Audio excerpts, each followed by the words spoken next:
Hello बच्चों, कैसे हैं आप लोग। मैं विनाश शर्मा आज आपके बीच एक और महत्वपूर्ण टॉपिक जिसका नाम नैरेशन है। इसके पहले भी हमने आपको नोटिफाइड किया था कि नैरेशन जो है आप हाई स्कूल के लिए, इंटरमीडिएट के लिए और इन सभी के साथ साथ और बहुत सारे कॉम्पिटिटिव एग्जाम के लिए भी बहुत ज़्यादा इम्पॉर्टेंट हमारा जो है एक नैरेशन टॉपिक है।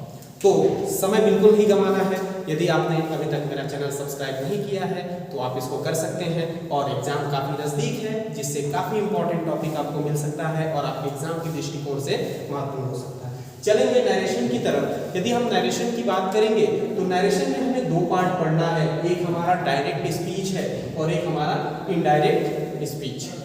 यदि डायरेक्ट स्पीच की हम बात करेंगे तो ये डायरेक्ट स्पीच हमने दो भागों में डिवाइड किया। पहला हमारा है रिपोर्टिंग वर्ब है और दूसरा जो है हमारा रिपोर्टेड स्पीच है।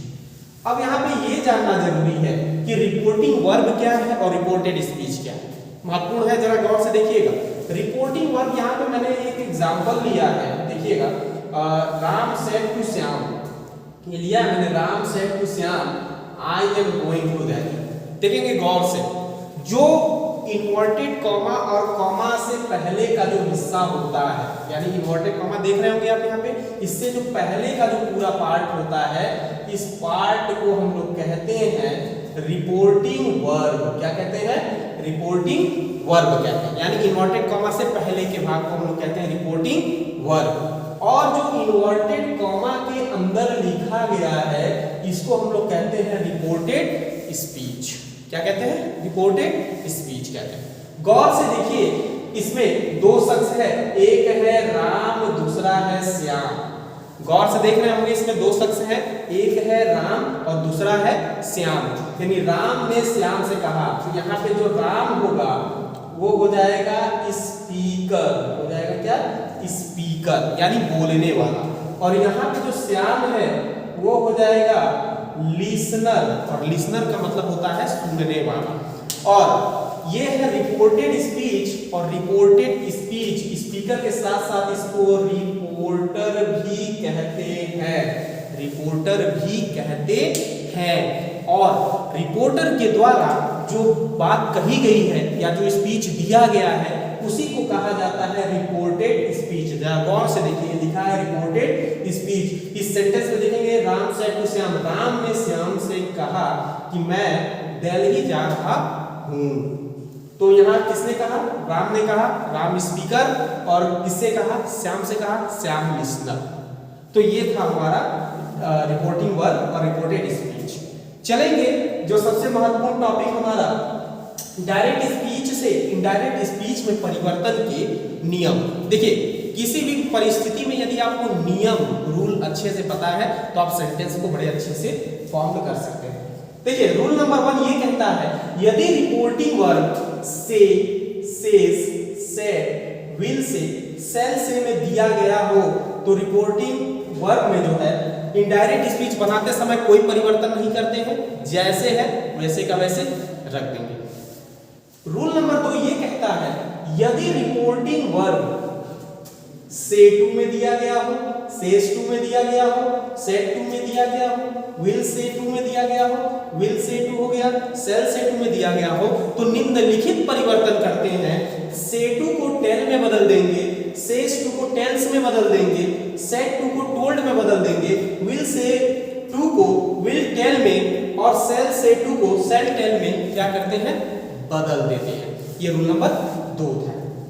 उसमें जो इन्वर्टेड कॉमा दिया गया है क्वेश्चन में, आपके जो है डायरेक्ट स्पीच में जो इन्वर्टेड कॉमा या कॉमा दिया गया है उसको हटा देते हैं और असर्टिव सेंटेंस में उसको हटाने के बाद उसके स्थान पर एक कंजक्शन शब्द दैट का प्रयोग करते हैं। और ध्यान देंगे, ये इंट्रोगेटिव के लिए नहीं है, ये असर्टिव सेंटेंस के लिए बताया जा रहा है। बारी बारी से आपको सारे रूल इसमें बताए जाएंगे और आपका कॉन्सेप्ट क्लियर किया जाएगा। देखिए, यहाँ पे बात करेंगे अगले टॉपिक की। तो रिपोर्टेड स्पीच में जो प्रोनाउन दिए गए होते हैं उसमें भी परिवर्तन करते हैं। और जरा हम गौर देखें, गौर देकर के देखें, जरा ध्यान पूर्वक देखें, तो जो प्रोनाउन में परिवर्तन है, प्रोनाउन में पर्सनल प्रोनाउन के अंतर्गत 3 प्रोनाउंस आते हैं। इसमें जो है 3 person, first person, second person, third person. First person के अंतर्गत जो होता है आई और वी आता है। यदि डायरेक्ट स्पीच में, यदि रिपोर्टेड स्पीच में प्रोनाउन आई और वी दिया गया हो, फर्स्ट पर्सन दिया गया हो, वो किसके अनुसार बदल देंगे? स्पीकर के अनुसार बदल देते हैं। और यदि रिपोर्टेड स्पीच का जो प्रोनाउन है यदि सेकंड पर्सन दिया गया हो, सेकंड पर्सन यू दिया गया हो, तो वो लिसनर के अनुसार यानी सुनने वाले के अनुसार क्या होता है? बदल जाता है। यदि किसी परिस्थिति में रिपोर्टेड स्पीच जो है उसमें थर्ड पर्सन दिया गया हो, ही सी इट दे दिया गया हो, तो उसके अंतर्गत हम कोई भी बदलाव नहीं करते। और ठीक अगला जो है टेंस में परिवर्तन करते हैं, अगला रूल, और इसमें महज 6 टेंसों का परिवर्तन किया जाता है। पहला जो है प्रेजेंट इंडेफिनिट है। जो प्रेजेंट इंडेफिनिट है उसके सेंटेंस को सीधे हम पास्ट इंडेफिनिट में परिवर्तित कर देंगे। प्रेजेंट कॉन्टिन्यूअस है, प्रेजेंट कॉन्टिन्यूअस को पास्ट कॉन्टिन्यूअस में परिवर्तित कर देंगे। प्रेजेंट परफेक्ट है, इसको पास्ट परफेक्ट में बदल देंगे। और प्रेजेंट परफेक्ट कॉन्टिन्यूअस जो टेंस है वो पास्ट परफेक्ट कॉन्टिन्यूअस टेंस में बदल जाएगा। और ठीक इसका जो अगला पार्ट है पास्ट इंडेफिनिट टेंस, देखने के यहाँ पे कंफ्यूजन नहीं होना है। पास्ट इंडेफिनिट जो है वो पास्ट परफेक्ट में बदल जाएगा और पास्ट कॉन्टिन्यूअस टेंस जो है वो पास्ट परफेक्ट कॉन्टिन्यूअस टेंस में बदल जाएगा। तो ये कुछ जनरल रूल है जो डायरेक्ट से इनडायरेक्ट स्पीच में परिवर्तन करने के लिए हम लोग को इस्तेमाल करना है। बात होगी टेंस के साथ साथ 5 प्रकार के सेंटेंस है। Assertive sentence, interrogative sentence, imperative sentence, optative sentence और एक्सक्लामेटरी सेंटेंस।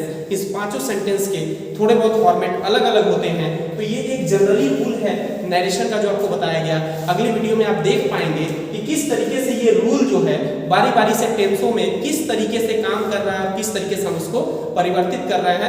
बहुत इंपॉर्टेंट है, इसको आप नोट कर लें, अन्यथा इसको जो है स्क्रीनशॉट ले लें, क्योंकि आपके परीक्षा के दृष्टिकोण से ये बहुत ज़्यादा इंपॉर्टेंट है और एग्जाम तो काफ़ी आपके सर पे है। मैं बार बार बता रहा हूँ एकेडमिक के साथ साथ ये कॉम्पिटिटिव एग्जाम के लिए भी काफ़ी महत्वपूर्ण टॉपिक है। तब तक के लिए मस्त रहिए, व्यस्त रहिए।